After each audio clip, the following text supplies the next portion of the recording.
আসসালামু আলাইকুম নবম দশম শ্রেণীর শিক্ষার্থীরা। তো আজকে আমরা কিভাবে মাত্র 5টা অধ্যায় করেই রসায়নে A+ উঠানো সম্ভব সেটা নিয়ে আলোচনা করব। তো 2026 সালের শর্ট সিলেবাস অনুযায়ী আমাদের রসায়নে মোট অধ্যায় আছে 6টি। একটি হচ্ছে পদার্থের গঠন, পর্যায় সারণী, রাসায়নিক বন্ধন, মৌলের ধারণা ও রাসায়নিক গণনা, রাসায়নিক বিক্রিয়া ও জীবাশ্ম।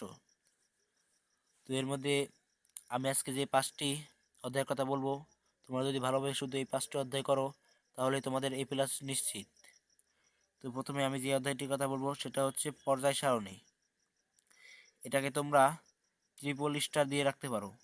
এটা হচ্ছে এই অধ্যায় সবচেয়ে ভেরি ভেরি ইম্পর্টেন্ট। তুমি যদি এই অধ্যায়টা ঠিকভাবে করো তুমি একটা সৃজনশীল কমন পাবাই 100% দিয়ে আমি বলতে পারি যে তুমি এই অধ্যায় থেকে একটা হলো সৃজনশীল কমন পাবাই। তারপর 2 নম্বর রয়েছে আমাদের রাসায়নিক বন্ধন।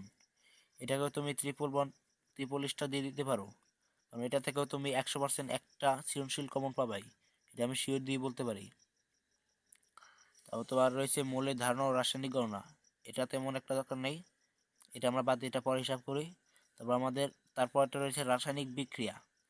এখান থেকে ভাইয়া তুমি সৃজনশীল একটা কমন পাবা, একটা সৃজনশীল কমন পাবা, এটাকে তুমি 3টা স্টার দিয়ে রাখতে পারো।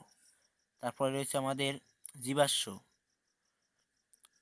এটা ভাই তুমি 4টা স্টার দিয়ে রাখতে পারো, কারণ এটা থেকে ভাই তুমি দুইটা দুইটি সৃজনশীল কমন পাওয়ার সম্ভাবনা অনেকটা বেশি।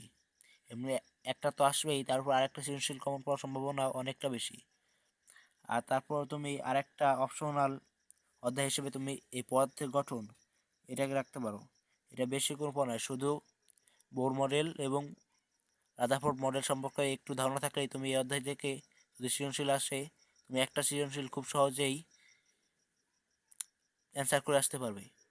তো তোমরা যদি এই কয়েকটা অধ্যায়ের বেসিক সম্পর্কে জানতে চাও তাহলে অবশ্যই কমেন্টে লিখে দেবে।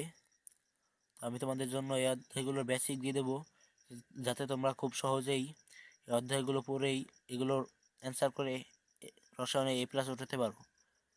তো ভাই তোমরা যদি এই চ্যানেল নতুন হয়ে থাকো তাহলে অবশ্যই চ্যানেলটাকে সাবস্ক্রাইব করে পাশে থাকো। ধন্যবাদ।